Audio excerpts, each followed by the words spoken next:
Hi there, beautiful teachers. Welcome back for another Facebook Live video where I'm going to talk you through your process for moving students to a longer lesson. Do you have any students that you want to move to a longer lesson, or maybe you want to move all your students to a longer lesson? Well, today I'm going to share with you exactly how you can do that.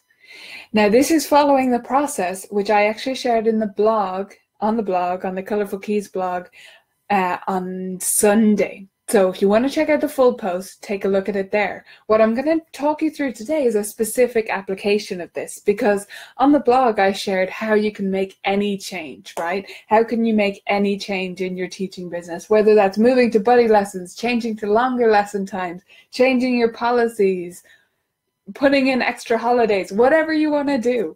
But I thought today it would be really useful if I broke this down and went through all of these steps that I shared on the blog, but with one specific application: moving to longer lessons. And I chose moving to longer lessons because that's the one thing where when I'm chatting with teachers and they say, I still teach all 30-minute lessons, it always makes me go, because I know how much that hurts, or it can do anyway. And I did it for years and years and years, and I totally get it. And it sort of seems to be okay while you're doing it. And then it starts to get a bit painful. And then it starts to get like, I can't take this anymore. Especially if you have half and half, right? And you can see the difference it makes to have that extra time. So what is the process? Let's talk it out first. Step 0 of this process is to plan it out. Then step 1, hype. Step 2, focus on them. Step 3, be clear. Step 4, stick to it. And step 5, be patient. Okay, so let's take all of that for longer lessons. Step 0, we need to plan it out. What does that mean? It means that you know every detail of how this is going to work.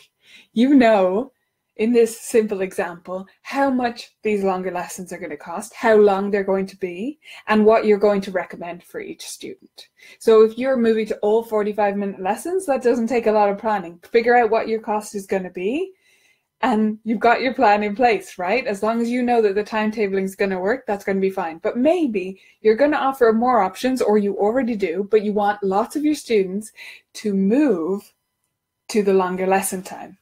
Well, then you need to decide in your planning process, who are you going to ask to move? Can you ask everyone to move? Or will you end up with not enough space and you'll be working until all hours of the night? What are you going to do? That's all this question is. And you need to have it clearly detailed out, especially if there's going to be exceptions, because if you have it planned out and you write it down, it's going to be so much easier to stick to it in step 4, which is the hardest part for teachers. So please write down exactly what it is you're going to do, no matter what you're changing. In the case of longer lessons, that's going to be a list of who you're going to recommend to change, how long it's going to be, and how much it's going to cost. Okay, on to step 1. We get stuck into the real work now, right? Hype it up. Now start this process not with the parents, but with the students. Start hyping it up to students. And in the case of longer lessons, that's going to mean you have more time to do cool stuff. So that's how you hype it up to students. Every time you're doing something cool, whether that's working on chords, doing some improv, taking an extra amount of time to play a game with them, if you're doing that and you don't normally get to do it, then you can talk to the students about it. I love playing this game with you. I'm so sorry we don't get enough chances to do this on a regular basis. Wouldn't it be great if we moved to longer lesson times this next year? I'm looking at a way to make that happen so that we can do this more. Start hyping it up and start with the students. Then you move on to the parents, and you're going to start putting the focus on them, talking about why it's going to be fantastic for them. Now, I like to do this first with the parents. Yeah, it could be with subtle hints, like with the students. And then in a more formal way, it's going to be in the newsletter for me. I send out my newsletter usually just after our concert every year, which is before the New Year enrollment forms. And in the newsletter, I'll have a section that says, what's coming up next year? What's going to change? And in that section, if it's applying to the whole studio, I'll put in a little note like, I'm so excited. I've been looking into all this new stuff we need to do. And in order to do it, I'm so excited to have us move to a longer lesson time. Or last year for me, it was, I'm so excited to bring in this new lesson format. It's called Buddy Lessons. I've designed it from scratch. It's going to be fantastic because we'll be able to do X, Y, Z.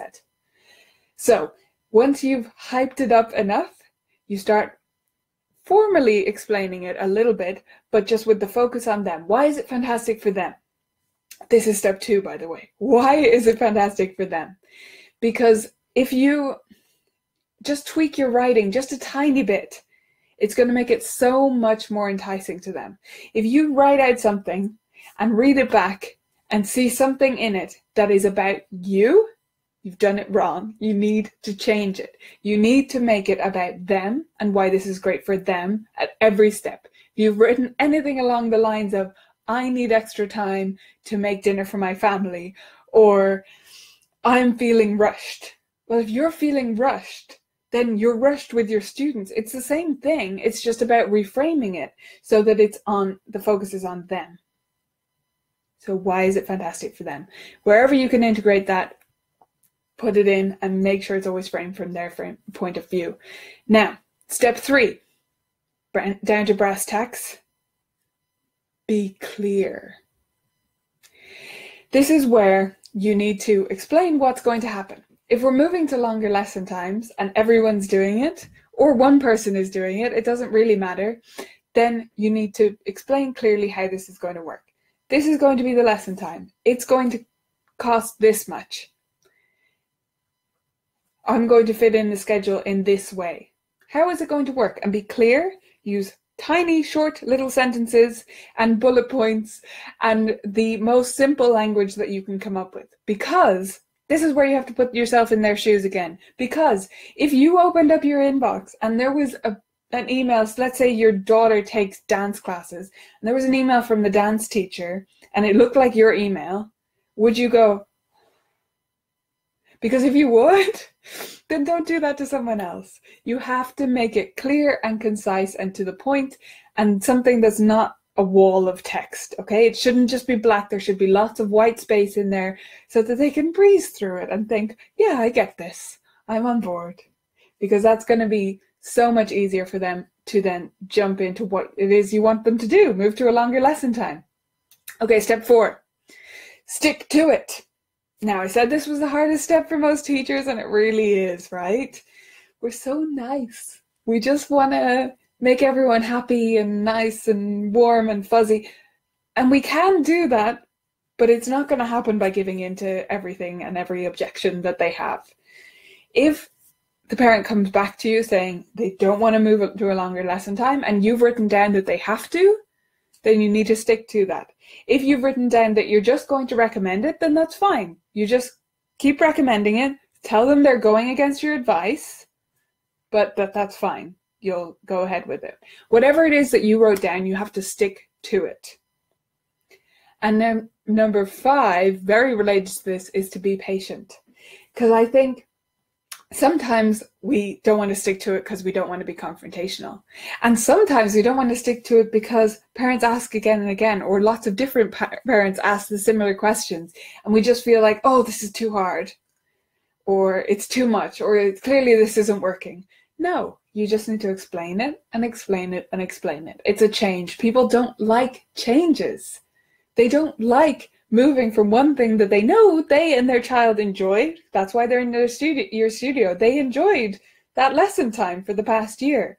So they don't want to change it because it was already fine to them. But you know it's not fine.